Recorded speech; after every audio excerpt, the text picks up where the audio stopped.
Whether you want to admit it or not, Nintendo is the undeniable king of console bundles. Wii Sports with the Wii, Nintendo Land with the Wii U, and even more recently Mario Kart World with the Switch too. Nintendo has quite the reputation of pairing their consoles with games that showcase what it can do. But they're more than just a fun bonus. They also fill the role of incentivizing people to buy the console. With that goal in mind, countless bundles were created, each with the intent of appealing to different kinds of people. Some of these were limited time, others exclusive to select stores, and a few only available in one specific region. So if you're standing, take a seat, and if you're already sitting, why not grab some pills as I cover the iconic, rare, and downright unknown Wii console bundles that define one of Nintendo's most successful eras.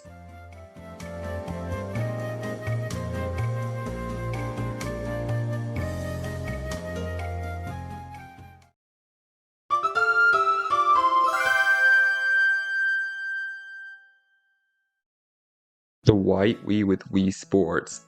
It's unbeatably iconic. It's pretty hard to imagine the Wii without Wii Sports, and for good reason too.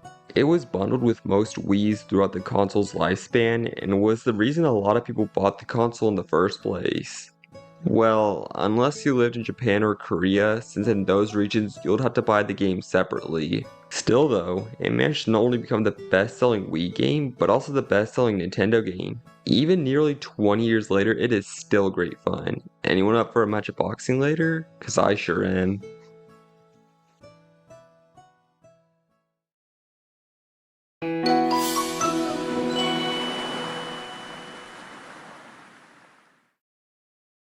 Wii Sports Resort is a direct sequel to Wii Sports, and instead of being repurposed tech demos, it opted to have more sports with more content within them. It alone could provide hundreds of hours worth of fun, and Nintendo seemed to agree because even as soon as 2010, Wii Sports Resort was a relatively common game to see be bundled in with Wii consoles.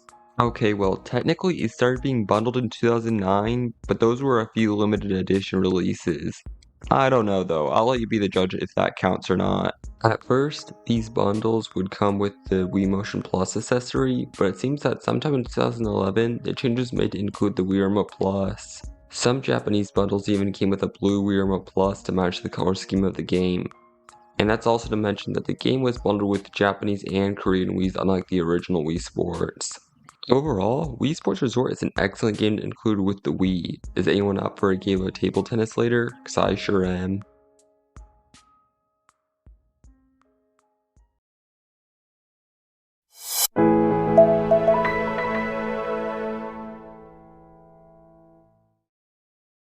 You can get the best of both worlds by getting Wii Sports and Wii Sports Resort in one big cardboard box. And if you don't like cardboard, then that's oddly specific, but also I don't know what to tell you because both games would come in a cardboard sleeve.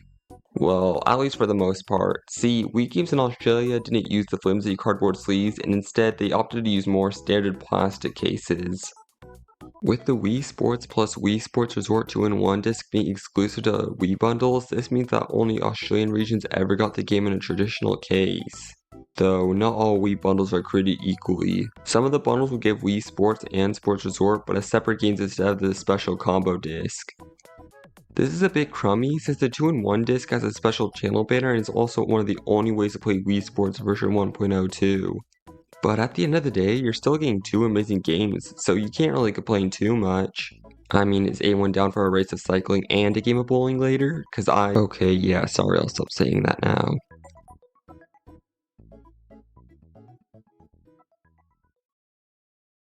Mario Kart!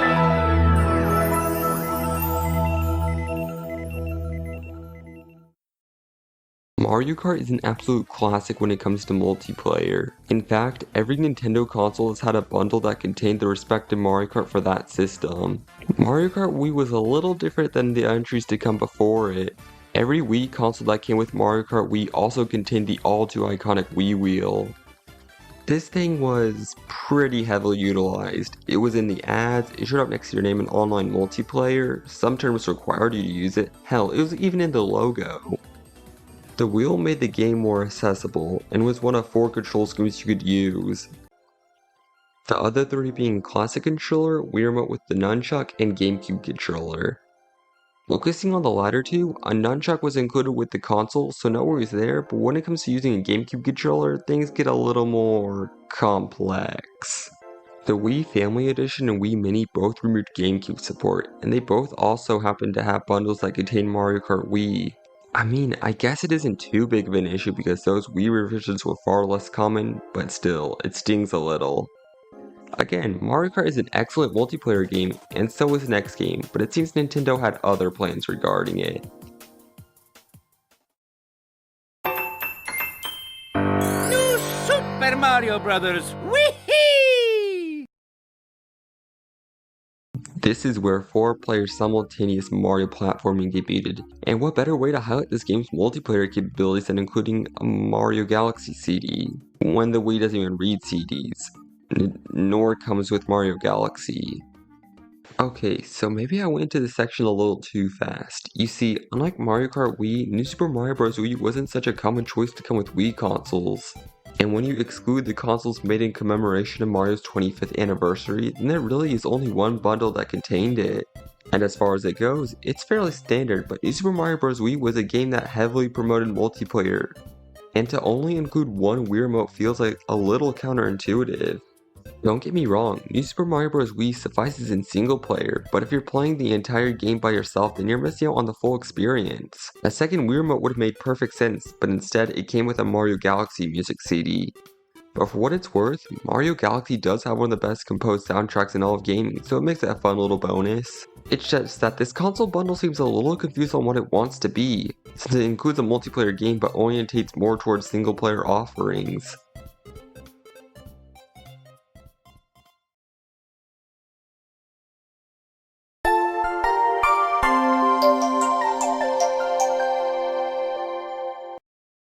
Wii Party is one of many entries in the Wii series of games, and while the Wii series may be known for being accessible or whatever, it's also known for letting everyone join in on the fun with heavy emphasis on multiplayer. Gathering around the TV and watching your little cousin swing the golf club with maximum strength just to land in the rough is a core memory for anyone who grew up with the Wii. Okay, maybe not that specifically, but you get the gist. So just imagine how well a game like Wii Party took advantage of multiplayer with 5 party games, 5 house party games, 6 in some regions, 30 pair games, and 80 mini-games. While something like Mario Party may have been more popular, the unique modes and usage of Mii's really made Wii Party a party game like no other. Choosing to bundle it with Wii consoles was an excellent decision, and in Japan you would even get a pink colored Wii remote to match the color palette of the game. Even in regions where our second Wii remote wasn't included in the bundle, there would be a copy of Wii Sports along with Wii Party. My only gripe is that North America never got this bundle. Like, do you really think we weren't worthy of having Wii Party right out of the box?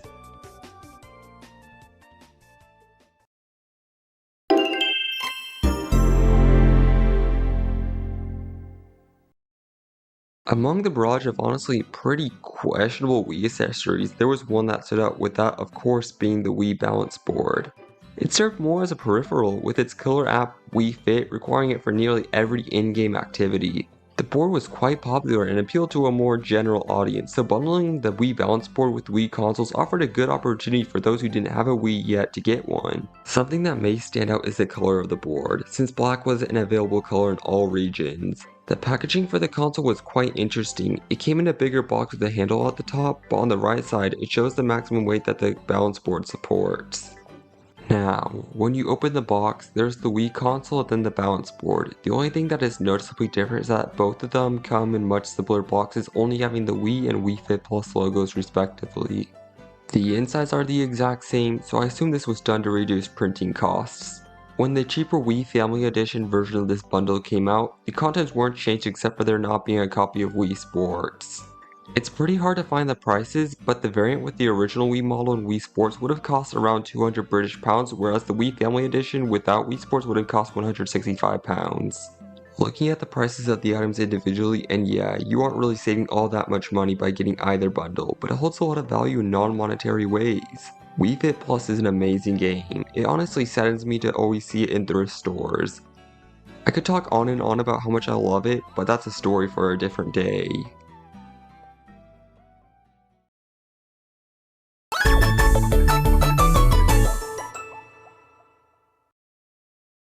Now, I was sort of caught by surprise to find out there was this one bundle that had Wii Play Motion, especially considering the game didn't sell all that well. The black refurbished Wii with Wii Play Motion was exclusive to South Korea and was sold in 2012. The Wii Remote that came with the console was red due to Wii Play Motion coming packaged with a red Wii Remote in every region except the Americas, so it makes this a rare example of a color mismatch between the Wii and the Wii Remote. As for the game, well, it's fairly good, but it doesn't have as much staying power as something like Wii Sports or Wii Fit. It sort of feels like this game was chosen only because they want to inflate the number of sales, especially after how well Wii Play sold.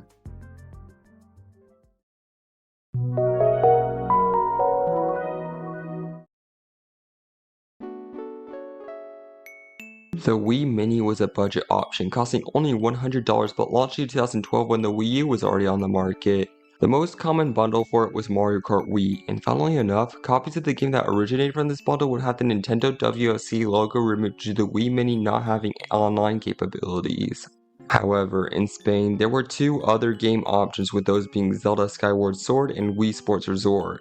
The Zelda Skyward Sword bundle was much harder to come across, with it seemingly being exclusive to Game, which is a notable video game store in both the UK and in this case Spain. We may have lost internet, SD card, and GameCube support, but always we have the Wii Electronic Manual channel. Oh, who am I kidding? This is just depressing, man.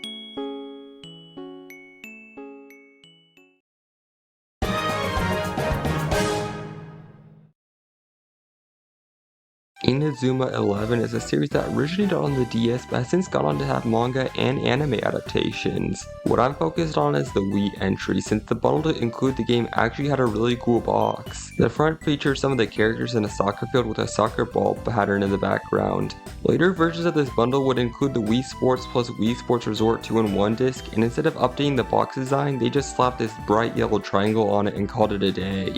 I guess the decision to include the Wii Sports disc later on was due to the game getting very mediocre reviews. There wasn't a story mode, and Inazuma 11 thrives off of its story, so I guess that's why the game is relatively written off. I'm sort of running out of things to say here, so let's just move on.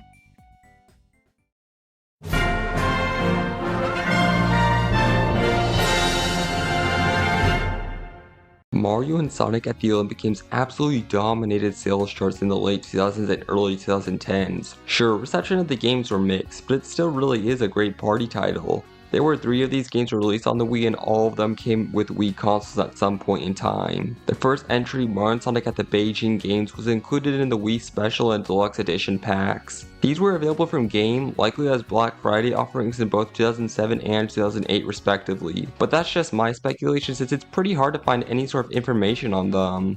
Mario and Sonic at the Winter Games had a bundle exclusive to a retail store in Switzerland. The box for the console seems to just use the background from the cover of the game, but it still looks super nice. Seriously, if I had it, I would definitely display it somewhere in my house, but also I may be a little bit biased, so it was one of my favorite games growing up.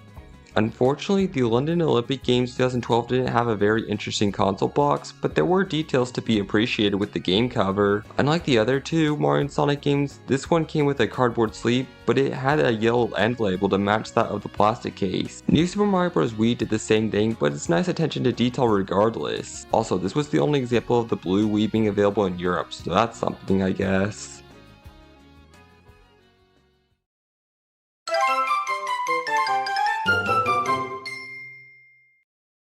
I decided to group these together since both games fill a similar role of 2D side-scrolling platformers, and their respective console bundles are quite similar too. The Blue Wii Family Edition with Donkey Kong Country Returns released in Australia and was the only time the Blue Wii was available in that region. The box has a more simple design compared to some of the other ones, mainly just looking like a standard Wii box with a few Donkey Kong designs on it. The same can be said about the Kirby's Return to Dreamland box, or I guess Kirby's Adventure, so that's what it's called in Europe. It's a little disappointing that the box wasn't filled with colorful designs, as that would have fit the general feel of the Kirby series well. But at least the game comes in a plastic case, since most games that came with the European consoles had the cardboard sleeve. And, well, Kirby's Return to Dreamland is also a really good game. So there's that.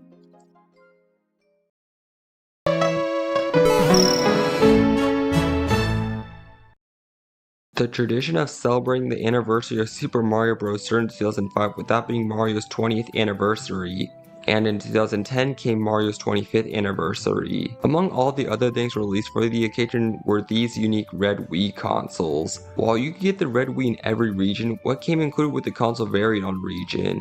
In North America, the console included New Super Mario Bros. Wii and Wii Sports. Europe got what North America did, but with Donkey Kong Original Edition pre-installed, which was a version of the game made to be more similar to the arcade version. Australia also had the same games, except instead of Donkey Kong Original Edition coming pre-installed, it was Super Mario Bros. 25th Anniversary Edition, which really just is the regular Super Mario Bros. But the question mark blocks are replaced by 25s. The Japanese consoles only came with the special version of Super Mario Bros. No Wii Sports, no new Super Mario Bros. Wii, but inside the box was quite cool, having a special design centered around the classic game on NES. There were more 25th anniversary bundles that didn't come with a red console, but those aren't all that interesting since they are pretty similar to the consoles that were already available. But there were two unique bundles that weren't widely available, but those are worthy of their own segment in this video.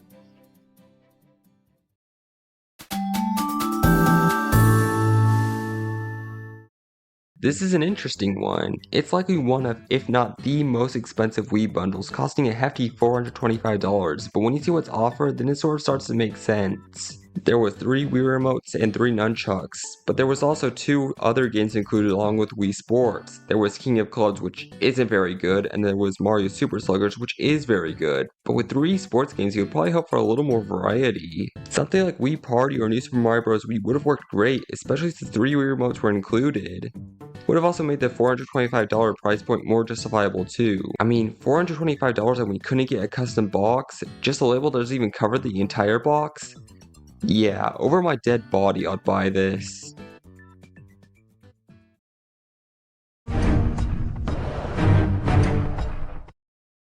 It's pretty surprising seeing a game more targeted towards older audiences being the main appeal of a Wii bundle, but GoldenEye is truly a legendary series, so it isn't too unreasonable. The game supported the Wii Zapper, but it didn't come included with the console. It did have Wii Sports and Wii Sports Resort though. The inclusion of a story-driven FPS and 2 Wii series games might seem like an odd contrast, but I think it works quite well since with 007 you get a more serious experience while Wii Sports Resort offers something more mild, but they're both quite in depth with many things to do. It really sucks that this bundle was only available in Switzerland since there really aren't many options if you're looking to get a game with the Wii geared towards older audiences.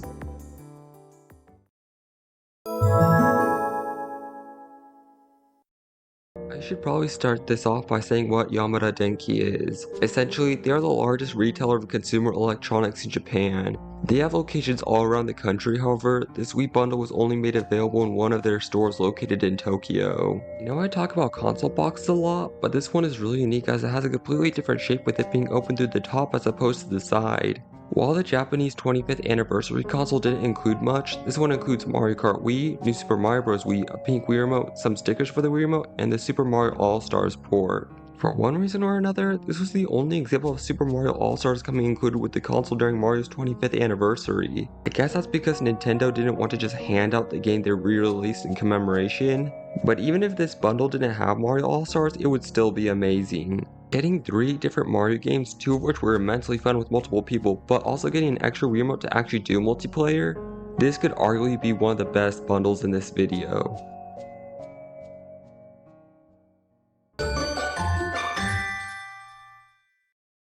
This was the other special bundle made for Mario's 25th anniversary, and similar to the prior entry, it also included 3 games. The 3 games were Mario Kart Wii, Wii Sports, and Wii Sports Resort. Having that selection of games already makes it notable enough, but it also included an extra Wii Remote, an additional Wii Wheel, and a bag with the Mario anniversary symbol on it. This offer was only available in the United States, which makes it especially special since there really aren't all that many Wii console bundles that were exclusive to the US. There weren't all that many produced, so they're pretty rare. It's cool. I like it. Not sure what else to say about it though.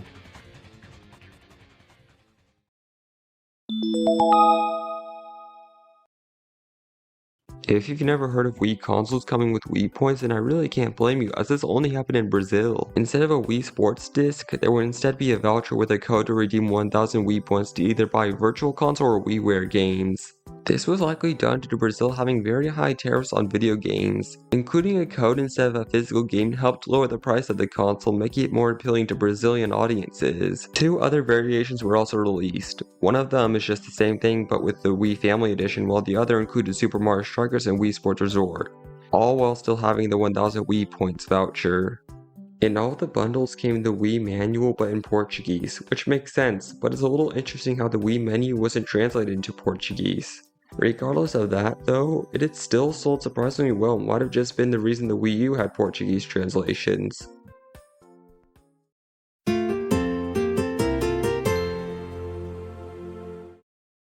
Similar to the Donkey Kong Country and Kirby's Return to Dreamland segment, I'll be grouping these bundles together since they all essentially serve the same purpose. This includes Tales of Grace, The Last Story, and Monster Hunter 3. Focusing on the first title, Tales of Grace, it has this really nice looking box art and also a sticker showing that it won an award at the 2009 Japan Game Awards. On the back, there's some images along with Japanese text talking about the story and gameplay. Inside the box isn't anything too special except for the third cardboard insert, which is used for the Classic Controller Pro. The Monster Hunter 3 bundle is very similar, having won the Grand Award at the 2011 Japan Game Awards. Besides box art and game included, the only thing that was different was the Wii and Classic Controller Pro both came in black, probably to match a darker color scheme. The contents of the Last Story Wii is nearly identical to that of the Tales of Grace Wii, but something notable is that the Last Story bundle was available as soon as the game came out. Even though these bundles may seem redundant, they all sold somewhat well, or at least above the number I expected them to.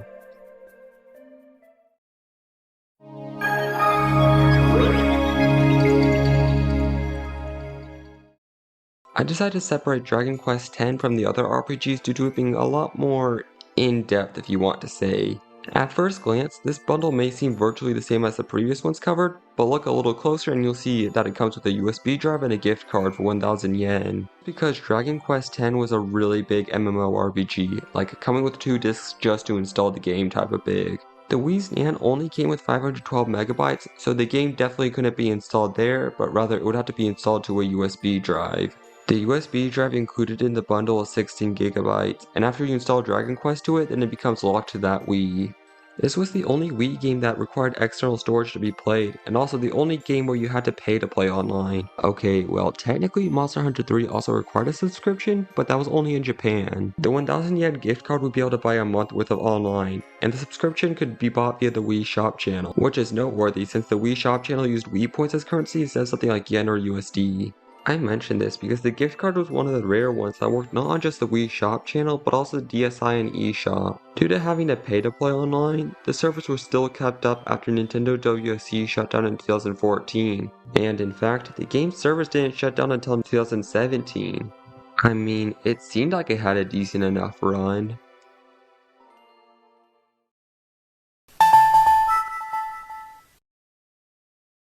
Yep, you heard that correctly. This bundle is just as bizarre and obscure as it seems. The first documentation of it was in May 2025 by the YouTuber Slithery Sheep. There exists a Mexico Walmart page for it. It says the release date is 2013, but outside of that, nothing too telling on there. Well, something I did notice was that the listing said the DSi came with Mario & Luigi's Bowser's Inside Story. However, the box's Mario Party DS was included. I personally believe the former to be true since Mario Party DS only came bundled with green and orange DSi's, whereas a bundle for a white DSi with Mario Inside Story did exist, which would match the color of the DSi included in this bundle. I say that because this was very likely just the new Super Mario Bros. Wii and aforementioned DSi bundles just packaged and sold together. Unless there's some sort of breakthrough in information regarding this bundle, this image is all we will ever see of it.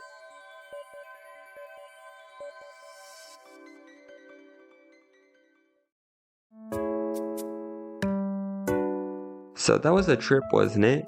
Going to this, I really didn't expect there to be all that much to cover, but I was mistaken. But mistaken in a good way, really. I suppose that's a testament to how much effort Nintendo put in to make the Wii appeal to anyone, not just kids or families, but also collectors, hardcore fans, and edgy teenagers. Sure, some of these bundles were rather questionable, but whether your Wii came with Wii Sports or something a bit more obscure, you probably have a few stories about using the Wii, and that's what defined the era of the Nintendo Wii, an era where no matter who you were, there was an experience perfectly suited just for you.